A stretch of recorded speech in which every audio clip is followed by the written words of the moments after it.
Oh, suck it now. You already know I'm dropping that hammer today, baby. When I come off saying suck it, you know I'm feeling it. I'm Richard Thomas. And I'm Tiffany Thomas. Welcome to the Lionheart Institute podcast. We are doing a table talk extension. We've been talking about voter suppression, and there is so many things going on in the world that we live in. Yeah. It's been a crazy time. I have people on my Facebook right now betting thousands of dollars still right. that Trump is going to be the next president of the United States. Or I shouldn't say the next president, but that he's going to continue to be the president of the United States. And the reason why they say that is because ultimately they have suppressed votes. Yeah. They have trampled on the American way. Mm-hmm. They have begun to literally put their Republican party over our republic. Yeah. Right? And so many things are going on in the world that we live in today. I know you may be a Republican and you've tuned in and already you've left a dislike on my comment. I get it. I'm sure that you're already starting to type up a comment. Please do. Like, share, comment, get your ideas out and your thoughts out. If there's some things that I'm missing, I'm still able to be enlightened. Mm-hmm. I'm not stuck in my ways. As a matter of fact, I grew up in a lot of ways being a Republican, conservative government, lower taxes, the whole 9 yards. As far as that goes, a lot of that was just selfish ambition. But I do want to talk about a little bit because I think that there is a difference between Republicans and the Trump party. Yeah. And there has been a ton that's happened amongst Trumpsters. And right. I'm going to say Trumpsters because I'm going to kind of clump that into an occult.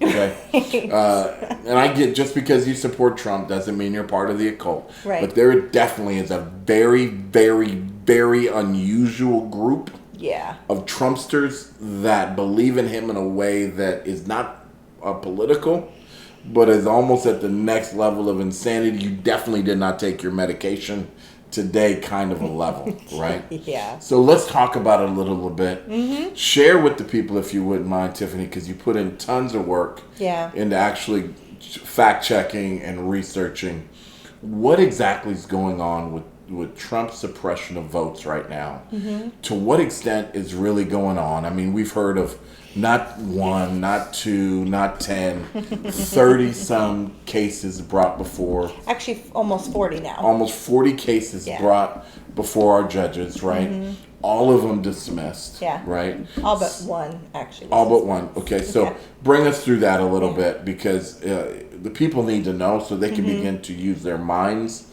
to analyze what's really going on. So I think it's important to go back a little bit and talk about what Trump and Republicans have done over the last 4 years. Okay. And then that will kind of play into what they're doing now and how that kind of worked together. So voter suppression isn't something that is new. And if you watched our last video, I hope you did. Please check it out if you hadn't. We talk about the history of voter suppression. Sure. It's seriously ingrained in the history of this country. And it's happened amongst Republicans, Democrats, yes, absolutely. All the way back to the Wiggers, right? Or the Whigs party, right? Yeah. And so it's something ingrained in American politics, just as real as the concept of democracy protected by a republic, the Electoral College. All of that is interwoven into voter suppression. Yes. Right? To where we're not a true vote majority, right? But that shatters down into an electoral college and so forth. Right. So we're not just picking on the Republican Party or just on Trumpsters, but let's talk about what they've specifically done to extend it to a whole different level. So there's a lot that, especially for the 2020 election, that Trump and the Republicans have spent time over the last year or two doing to clear a path for them, shall we say, to win the 2020 election. Now, one thing, as we've all talked about, and we've mentioned this several times in previous videos, that Trump has obviously been talking for months about this is going to be the most fraudulent election in our history, right? Those big words. But what did Trump do to help prevent that, right? So to me, if I'm thinking, oh my gosh, this is going to be the most fraudulent election ever, how do I help prevent that from happening, Sure. right? Because that's bad business for America. That's bad business for our democracy, our republic. So having a fraudulent election is just bad. So as a president, I would think, how do I prevent that from happening? Right. What do we need to do to make changes, right? So he made some changes, or shall we say tried to make some changes, but not in the way that you might think. Right.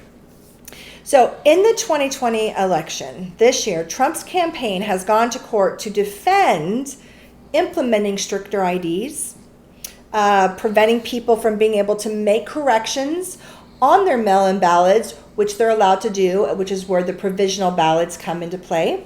They're allowed the opportunity to come to the poll place, make the corrections in person with valid ID, and then those ballots will still be counted. Trump has tried to make sure those are gone. And of course, this has been, most of what he's done is targeted minority groups, predominantly black voters. Now, he has gone out of his way to close polling places. The Republican Party as a whole and the Trump campaign have gone out of their way to close multiple polling places in 2020 election. They have fought greatly states' abilities to use mail-in ballots, even though we are in a pandemic. And as the president of the United States, I would think that his primary goal would be keeping people safe and healthy during an election, but yet he wants to do the opposite and wanted to restrict mail-in ballots for most states. So these are things that he has done. Otherwise known as absentee ballots. Absentee, which if you haven't watched our video on that one, you should watch the video on that one too. Sure. Absentee ballots, mail-in ballots, same thing.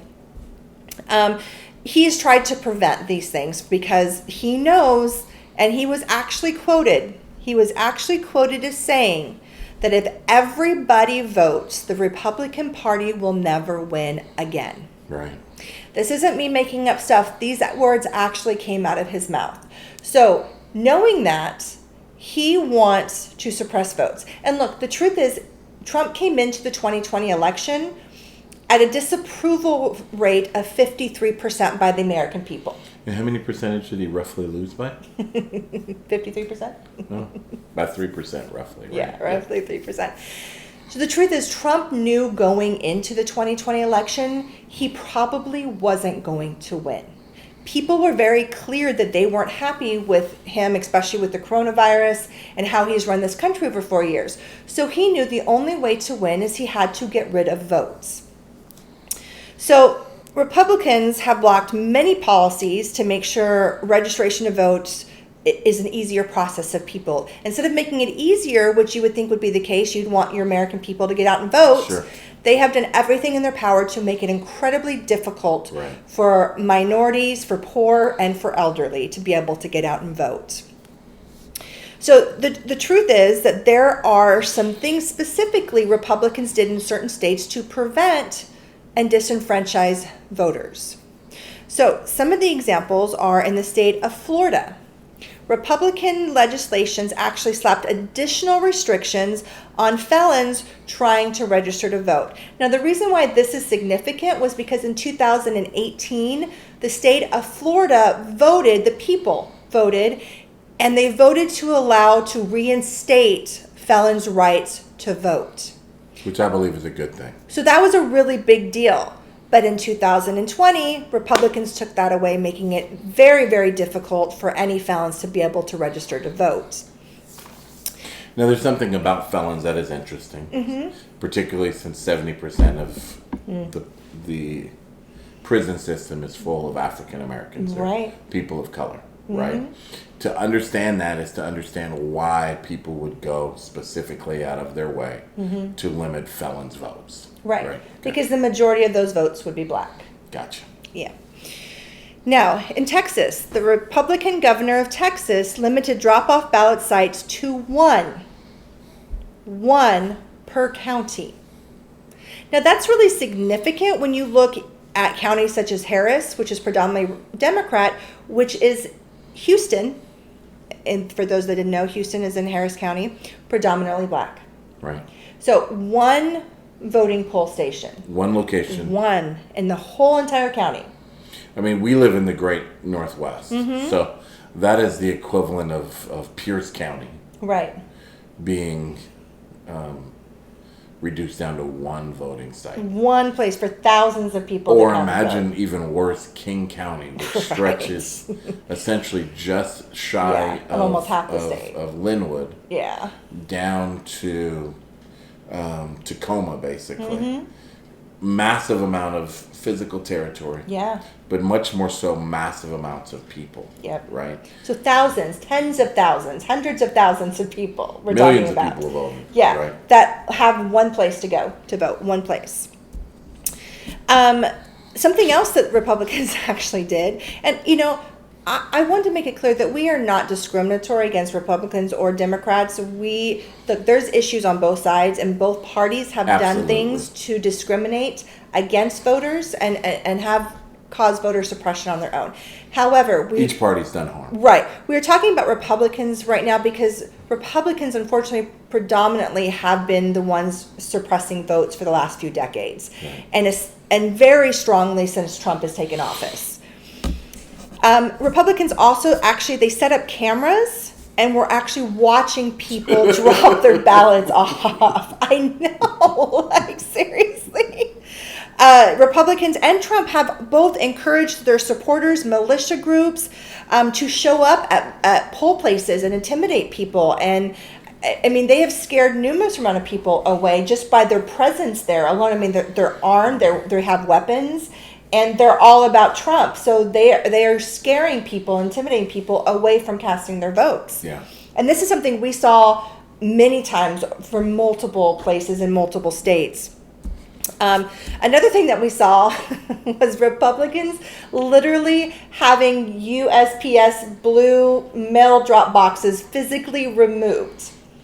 Like trucks loaded up with these mail drop boxes. In regions, right. All over the place, and having them moved in addition to multiple ballot drop boxes as well. Not to mention that the Trump administration replaced the actual mail service, the people that oversee the mail, right? First of all, he tried to purchase it. I don't know if you remember that. If a couple years back, he talked about how inefficient mail was, how much better it would do if it would raise its rates. Mm-hmm. Hell, let him just independently run it as a company, he claimed. Yeah. And he would make it a much more efficient department of the U.S. government. Well, now, obviously, looking at all his crybabying, it's pretty evident why he wanted control of the U.S. Mail Department. And the new, I believe it was the CEO of USPS, was actually a friend of Trump's. And interesting enough, he actually had majority stakes in FedEx, I believe it was. So, kind of interesting that the mail system, the postal service, had significant issues. He started shutting down machines that processed ballots. I mean, obviously we all saw that, heard that. He started laying people off, closing stuff down prior to the election. Right. So much so that the government had to... Non-efficient. Yes. Yeah. The government literally had to step in and say, okay, wait a minute, you can't do this. Right. Like, this is ridiculous. We're about to have a national election. You can't basically shut down the postal service. Going into the holidays. Right. Yeah. So I want to read a couple quotes from a gentleman named Ben Ginsberg. And the reason why he's relevant is because he is actually one of the most prominent Republican lawyers for the country in regards to elections. So he's actually an elections lawyer. Okay. Republican, very, very dominant in the United States.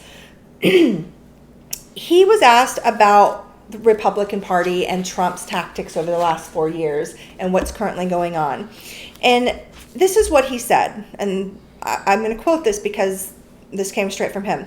He said, Trump has enlisted a compliant Republican Party in this shameful effort. The Trump campaign and Republican entities engaged in more than 40 voting and ballot court cases around the country this year alone.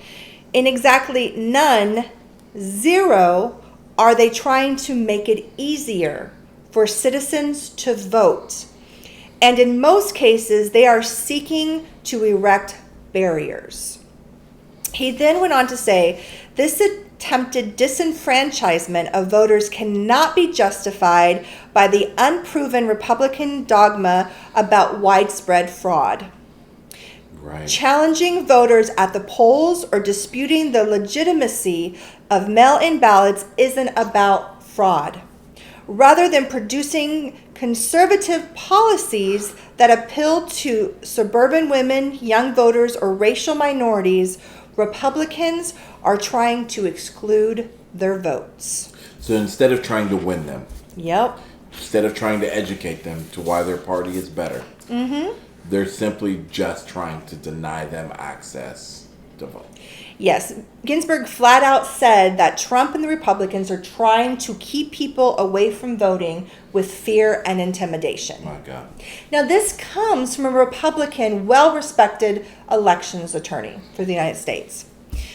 Now, as we saw, the FBI director for Christopher Wray, I don't know if I'm saying his last name right, but he was also quoted as stating that we have not seen historically any kind of coordinated national voter fraud effort in a majority election, whether by mail or otherwise. And he has also since stated that there is no evidence whatsoever of any kind of election fraud. Now, Homeland Security has also stated this, and the head of the Cybersecurity Division has since been fired by Trump after he reported that there was no evidence to support Trump's claim of any kind of voter fraud. So it just becomes a dog show, right? Yes. The idea is blow this dog whistle loud enough and often enough, and those that are attracted to it will believe it. Right. That you can just tell the same lie Yeah. until it brainwashes or numbs the minds of your listeners, and all of a sudden, instead of doing research on their own or beginning to broaden their scope beyond what is told by one man, they begin to shut out every other voice that speaks to their lives. Yeah. And they begin to accept that one voice as gospel truth. Right. Right. And in the case of Trump, the sad reality is we have a narcissistic, self-absorbed individual who simply cannot accept the fact that he's lost an election, lost anything in his life, no less an election. Right. Because he doesn't even publicly speak about his bankruptcies, even though he's had 8 of them. He just pretends they did never exist, right? Listen, I understand the concept of falling forward. I believe in it. I believe that people should have room to fail. That's not the topic. The topic is not whether or not you can be great and fail, right? Failure's a part of becoming great. Failure's a part of becoming ready for that next level. I've never known anyone who's achieved greatness without failing along that journey. Right? One of my favorite commercials, and maybe we could put it in the description, is the Michael Jordan commercial where he talks about how many times he failed, how many shots he missed. Not just the shots that he made to win the game, but how many times he was called upon to take the winning shot and missed. Yeah. Right? And so the topic is not so much that Trump has failed. Of course he's failed, right? You're not going to amass success in life without failing. It's the Thomas Edison Edison concept of fail over and over and over again. Yeah. And you don't accept any of those as failures. You take them as learning experiences. Yeah, for sure. Right? Now, there's something else with Thomas Edison, if you're in that vein, that you can understand. He stole a lot of his inventions. However, the concept is still true, right? Yes. Keep failing forward, right? But not to acknowledge your failures. Yeah. To pretend as though you never failed. To pretend as though you've been cheated along the way while you failed is a whole different kind of evil that begins to lean our nation away from the very precepts of what we're all about. And to never be held accountable for those failures. Right? We want to be a nation of justice. We want to be a nation of integrity. We want to be a nation of honesty. And right now we have politicians and we have a group of individuals who've become a collective cult that are not interested in those concepts anymore. They're only interested in winning because they feel that they have the moral high ground. Yeah, right? For sure. And it's a hypocrisy to believe that you would live in a nation of a republic or a democracy where you would believe that every person's vote should count, and and then all of a sudden they shouldn't count because Right. your person didn't win. You have to become honest at that point and say, hey, listen, I'm not really into democracy. Mm-hmm. I'm not really into republic. I'm into a white supremacist, Yeah. dictator-led society wherein everything that I believe is the only thing that's heralded as just and true Yeah. and beautiful. And that is one of the evils consuming the great nation of America right now, right? Well, George W. Bush, a Republican, actually did a 5-year-long study on potential voter fraud, right? In a election by mail or in person. Now, see, that's somebody I can get down with. Okay. He won an election. Yeah. There was some controversy in it. Yeah. Instead of running from that controversy, Yeah. he established a study group to Right. search it out. That's beautiful. Yeah. And he worked hand in hand with the U.S. Justice Department on this, right? And they did a 5-year-long study. And at the end of that study, they found absolutely zero evidence of any kind of any organized effort to rig a U.S. federal election. It's powerful. So, I mean, this came from a Republican president that Right. said, hey, maybe we should make sure there's no issue. 100%. So he did what any normal person you would think would do and say, okay, if there's any things that we find, we need to fix them. Right. How do we fix Let's this? adjust them. Right, because it's he important. didn't have anything to gain out of it. He'd already done his terms. But now, instead, we have a U.S. president who, instead of trying to fix it, all he did was try to suppress people's votes. Right. And make it difficult for people to go out and vote because he knew the American people were not happy with him. And that the chances of him winning were going to be slim, especially with the mass amounts of people that came out and voted. Yeah. So let's talk about post-election, what is going on right now that Trump and his attorneys are doing. This is really relevant because obviously we see this every day on one of the many news channels, YouTube, you name it, it's everywhere. So right now, we currently have 14 states that have certified. Okay. The rest of the states have till December 11th to finish their certification. That way, on December 14th, the electors can cast their votes to Congress. Sure. Okay. So Can't get there fast enough. Definitely can't get there fast enough. I never wish to jump a couple months ahead in my entire life than to get to January 20th. And COVID has made it so they want to domino some months, though, yes, right? Yes, for sure. So here's some of the latest updates and news. So Trump's lawyers have launched, as I said earlier, almost 40 lawsuits in multiple states. Incredible. All but one of these lawsuits so far have been dismissed. Now, Pennsylvania was the latest one. So the Trump lawyers actually got a judge in Pennsylvania to stop the certification process. So one day we hear, I think it was this last Monday, we heard Pennsylvania was certified. Right.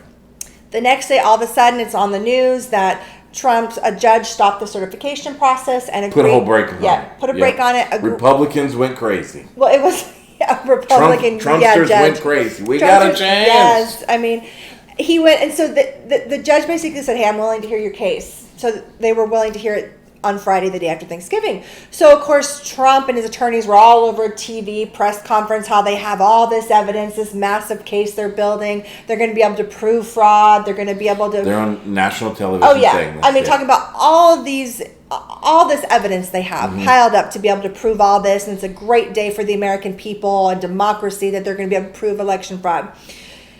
So we're like, okay, great. Here we go, right? What could they possibly have? They got the smoking gun. I got to see this. Right. And I want to say, at least for me, and I know you feel the same way, is if there truly was a fraud, 100%. I would want to know about it, regardless of who was the rightful winner. 100%. Because that is a devastation to this country, to our democracy, to our way of life. That must be correct. That needs to be addressed. 100%. It is something that cannot be allowed to happen in this country. So I want to be very clear about that it doesn't matter. We are not so anti-Trump that if there was a fraudulent election, I would want to know. Right.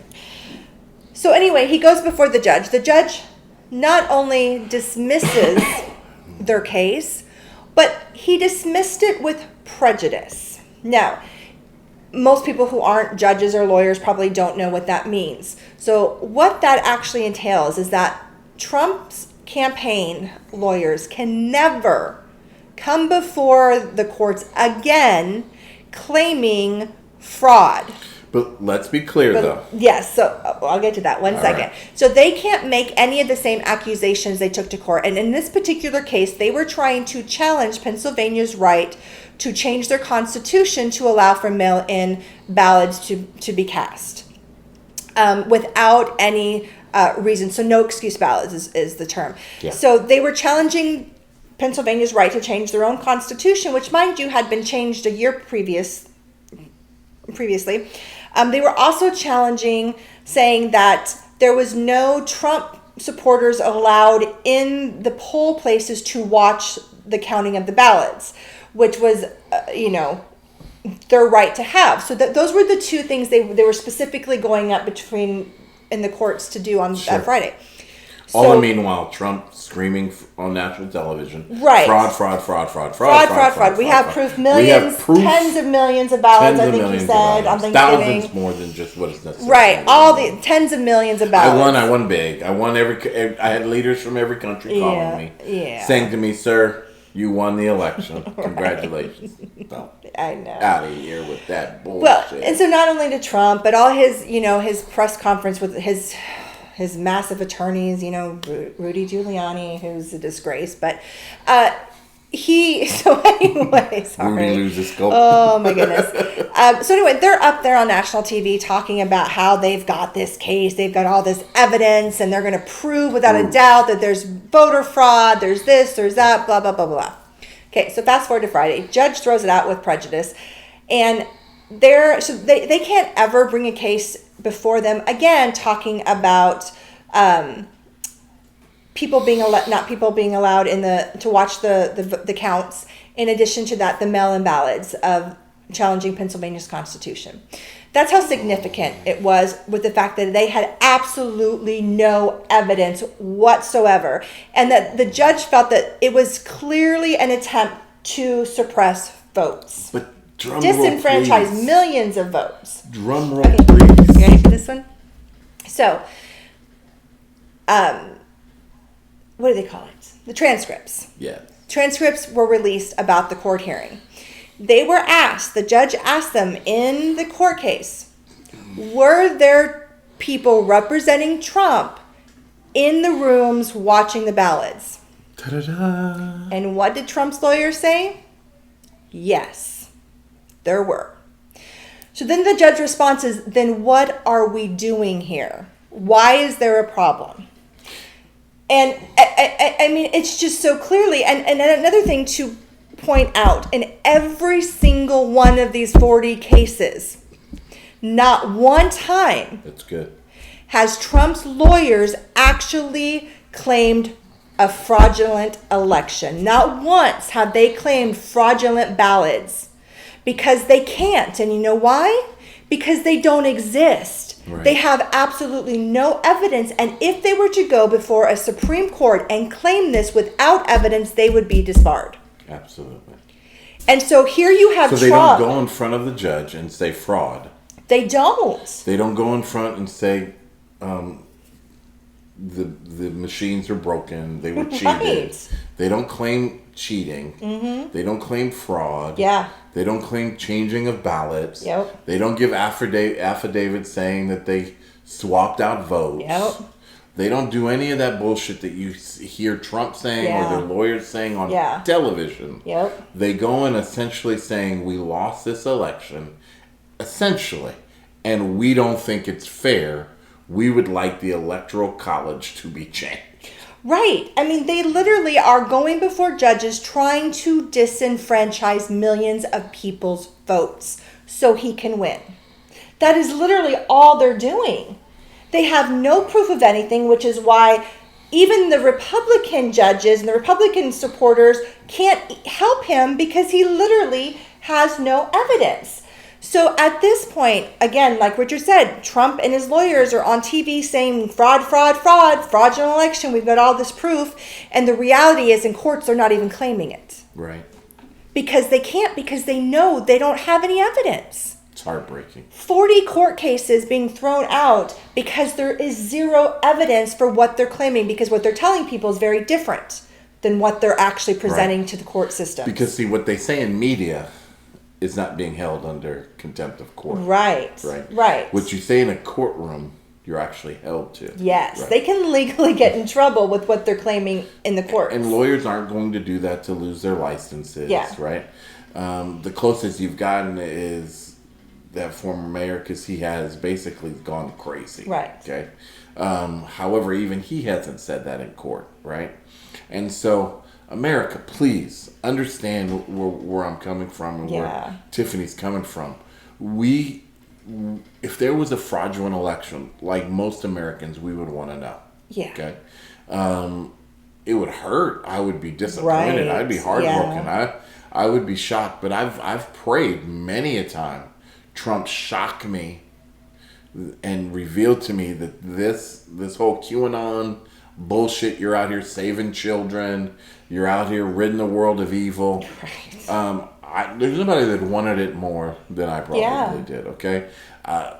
There's nothing more detestable to me than cheating. There's nothing more detestable to me than some of the accusations that have been made. Mm-hmm. But what has been revealed is that you're a liar, and almost, hey, let's just do it, the father of lies, breeding lie after lie after lie until people have filled their minds with so many lies they don't have room for the truth. Yeah. And so what we have is a constituent of people following Trump who have just given no more wiggle room in their minds for anything other than the lies that they've been told, because they've accepted them as truth. Now, I don't know if that's ego, I don't know if that's pride, or if it's some psychological part of our mind that says, hey, I've gone this far, I can't recant now. Listen, it's never too late, as the Bible says, to repent. Right. And I'm not trying to turn this into a biblical thing, but I am saying repent and get your mind right? Begin to seek out the truth. Begin to figure out what of Trump has said is a lie and what he said is true, because that's the only way that you're going to begin to find yourself back in a place where you can begin to find restoration. And you may say, I don't care about restoration. I don't care about liberals or their lives at all. And that's fine. But we still live in the great nation of America. It's what we would call the greatest nation in all the world. But now all of a sudden I hear people that have said, I don't want to live in a socialist country. And all of them are talking about moving to socialist countries. It's like, it makes no sense. And nothing that Biden or Harris has ever said should even make anybody think that this country will become socialist. Absolutely not. I mean, completely the opposite. And I mean, look, if I'm being honest, I really can't wrap my brain around all these Trumpsters that we've talked to on social media and comments and things like that claim to be proud American citizens, right? That they're the true Americans. But they will stand by and allow a president to disenfranchise millions of votes, of legitimate votes by people who had the right to vote, and be okay with that so he wins, is completely disturbing to me. 100%. Because that is the opposite of American. I mean, that is so anti-American and anti-democratic. I mean, I don't even know how to say it any different, but I mean, you can't call yourselves an American and be okay with Trump trying to steal an election by disenfranchising millions of people's 100%. Votes, especially when there is nothing, not a shred of evidence that he has presented to any court of law to state otherwise. And I would be all for seeing the evidence if it was there. But there isn't any. And to stand by and say you support somebody who's okay with taking away American votes from American citizens is asinine to me. Let's look at the evolution of his claims. Right. Okay? First of all, it began with the evil of Biden. Right. Okay. Mm-hmm. Biden, he personally rigged this election. Right, yes. Against Trump. Yes. Okay? All right, that's interesting. Uh-huh. Okay.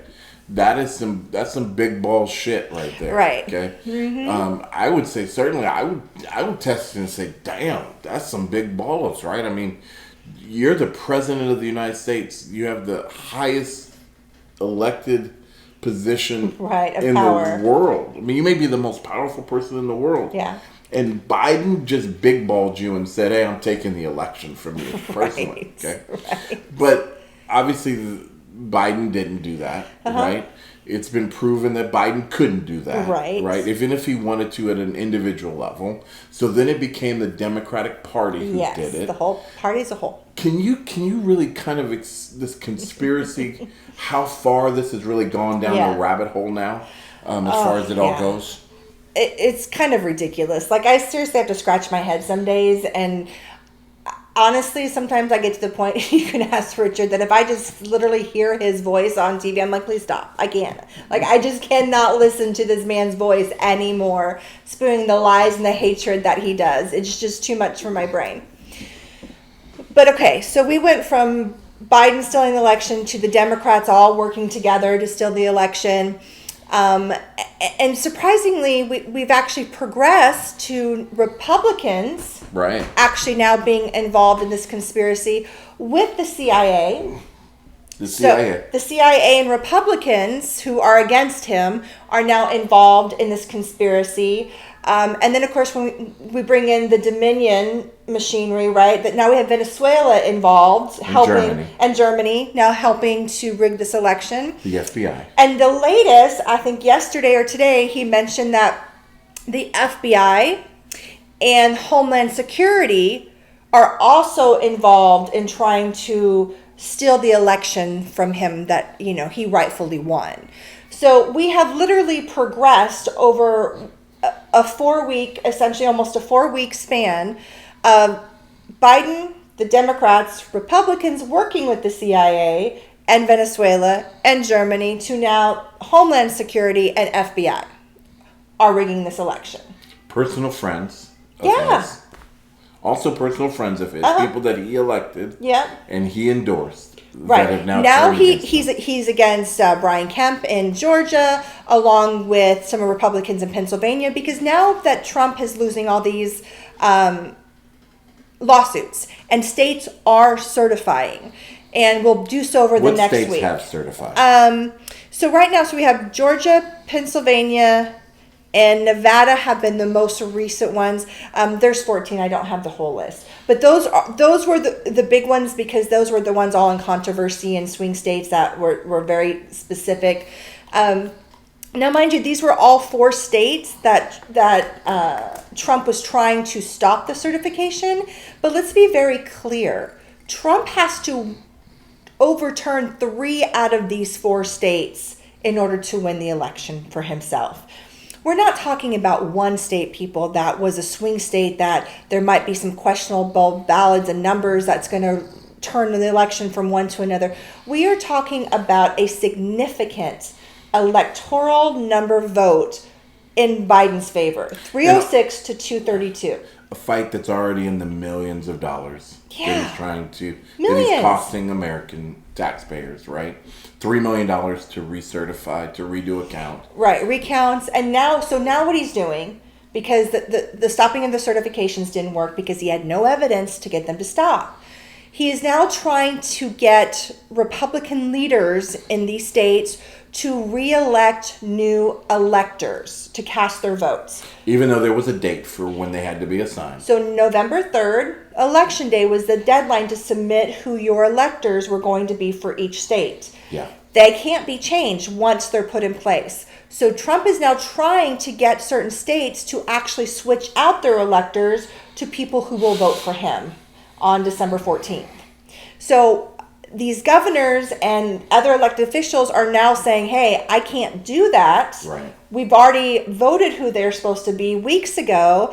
So now Trump is angry, and now he's saying, he came out the other day and said he doesn't know how he ever endorsed Brian Kemp for governor in Atlanta and Georgia. Basically he's turned on him. He's corrupt. He's this. Because he won't break the law. Because he won't break the law and change the electors. But you have to look at it and say, how many of Trump's cabinet have been arrested? Oh my gosh. You have to look at how many people he's now pardoned. Yeah. which in many cases wasn't the right idea because now they can't plead the fifth. Right. And now if they re-ask him questions, he may have made himself extremely vulnerable. Yeah. All that's kind of a side note to say the extent to where the insane picture of corruption right. has been painted has many people in Georgia right now, for instance, who are Trumpsters saying, why should I even vote? Right. And an article actually came out that Republicans in Georgia, because obviously they have this this race, right, coming up in January because Sure. the Senate race was too close to count. So we've got 2 Republicans, 2 Democratic senators up for chairs, up for seats. And Republicans were actually quoted as saying, basically, if this is a rigged election, why should we even vote? It's a rigged election. You already told us it's a rigged election. So here we have, this is hysterical, because Trump literally painted them into a corner. Right. Because they've told everybody it's a rigged election. They wanted the American people to believe it's a rigged election, but now they're telling Republicans in Georgia, you need to vote for the Republican senators. And they're saying, but you just said it's a rigged election, so why should we even vote? Right. And you know what their response was? This is what their response. Well, we'll deal with that later. But you still need to go out and vote. Sure. And we'll deal with the rigged election later after this is all done. Right. I mean, what do you do with that? You recognize it for what it is. Right. Which is absolutely buffoonery. It's just, at this point, it's just so much. And it's astounding to me that militia groups are on the rise right now. Trump supporters are everywhere. Violence has come from Trump supporters and these militias who are protesting along with Trump the election, who believe he's the rightful winner of this election. It's just getting out of control. And all he does is continue to incite violence, hate, division, and a belief in something that is not even valid. He's lying to the American people every time he gets up there and tells them it's a fraudulent election, because he doesn't even claim that in the court of law. And he admits as such in front of the judicial system when he goes to court. Right. Because he's not willing to cross those bounds, or at least his lawyers are not willing to cross right. those bounds. They're not willing to lose their license. On his behalf. And so, America, listen, we are not so far gone that this is not recoverable. Right. If you're in Georgia, you're a Republican, please vote. Right. I want to tell you not to vote, but please vote. If you're a Democrat, please vote, and make sure your neighbor votes, and make sure their neighbor votes. Because we would love to see a transformation of that entire state go blue. I mean, don't let all of Stacey Abrams and all these amazing black women who worked so hard go to waste. Please. And I know that they're vigilantly about that right now, campaigning. If you're an American citizen in a voting age period, this is the time to become informed, search the candidates out, learn the truth about who's going to represent you, what do they represent, and begin to demand and hold our politicians accountable for the promises that they make to get our votes. Yeah. Listen, I'm not so naive to believe that Democrats care that much more about black people than Republicans. Right. Okay. They don't care that much more about women, and they don't care that much more about people of color, LGBTQ. Sorry, I apologize with that. More so than Republicans do. A lot of it is just a hustle. Unfortunately, that is American politics. But what we have to do as we the people is hold them accountable to the things that they say to please us. Yeah. What we demand of our politicians, they must follow through with when they make their promises to follow through. Yeah. Now, if they're people of integrity and they say, hey, I'm not going to fight for that agenda, at least you know why you're voting for them and what their limits are, and you can begin to press them until you find the right candidate for the position. Yeah. Because unfortunately, because of the cost of running for office, some of our very best never run. Yeah. And so it's important for us, if we're not politicians, but we want to be involved in having the greatest nation possible, is to figure out fundraisers and ways to empower people that will be the politicians that we need them to be. And, everybody in Georgia, I used to live there, so that state means something to me. Go vote now, because early voting is open for the Senate race, and make sure you're still registered to vote. don't just show up thinking you can vote. And, because unfortunately that does happen. People all of a sudden aren't registered anymore to vote. So don't let voter suppression ruin the chances of you being able to cast your vote and turn Georgia all blue. So please go vote now, because early voting is there. You have until January, but vote now, get it in, bring everybody you can, vote, and let's change this country for good. Come on. We want to thank you for participating in this talk of the Lionheart Institute, one of our Table Talk extensions. I hope that it's been an encouraging one, a frustrating one, one that's riled you a little bit, and it'll cause you to go out and seek out some truth. Now, if you're a Trumpster, I still love you. I hope that what our message is doesn't divide us, doesn't come off as divisional to you. There are some things I want you to deeply consider, because I think that what's happened is the blurring of religion and the blurring of principles and just pride has caused a lot of us to go to a place where we're not able to humble ourselves. Yeah. And I know that there's some areas that I need humbling. I hope not to have to be humbled, but that I'll receive the areas that I need to be humbled in and say, you know what, I'm going to work on those areas. So if you find Richard Thomas is just a cocky old dude, it's okay to tell me, because I do actually reflect on it. So like, comment, dislike, leave your thoughts, but share this video, and let's get the word out that we're a growing channel and a community where we can hopefully make some impact in people's lives. We certainly don't only make political videos. Right. It's been consuming over the last couple months because we were in politic times. Yeah. However, we're really a station or a channel about you living the good life, overcoming your obstacles and reaching your full potential. And certainly unity is a part of that, and living in love. So, and be sure to subscribe. Yeah. Having more subscribers is going to allow us to do more videos for you. Be sure you smash that bell so you get the latest notifications of the videos that we release. And also, if you have any thoughts on a topic that maybe you would like Richard and I to talk about and kind of dive into, we would love to hear your thoughts. Leave us a comment.